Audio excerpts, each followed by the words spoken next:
As I mentioned last night, markets now have a debt double whammy to cope with. The slow-motion train crash of Europe and now the failure of the Super Committee to deal with US debt.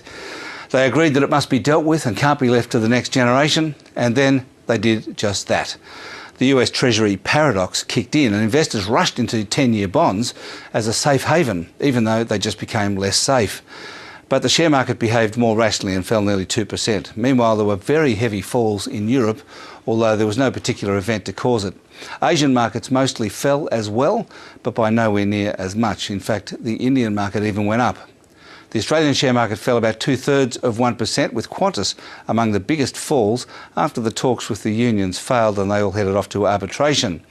One Steel was absolutely hammered because BlueScope is raising $600 million, so investors are selling One Steel to participate in the new BlueScope issue. And once again, the resources leaders and banks all fell as well. The gold price has fallen to below $1,700 an ounce for the first time in a month, while other commodities hit the skids as well amid the general gloom. And the Australian dollar fell again to below 99 cents US, which is where it was a year ago. A rather worrying story out of China is that property and car sales there fell sharply in October. Now, as you can see, the growth has been trending down for a while and is now at or below zero.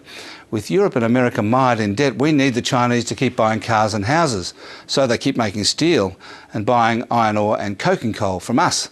This final graph is a pretty stark illustration of China's incredible dominance of global steelmaking, which is, of course, the foundation of the modern Australian economy. And that's finance.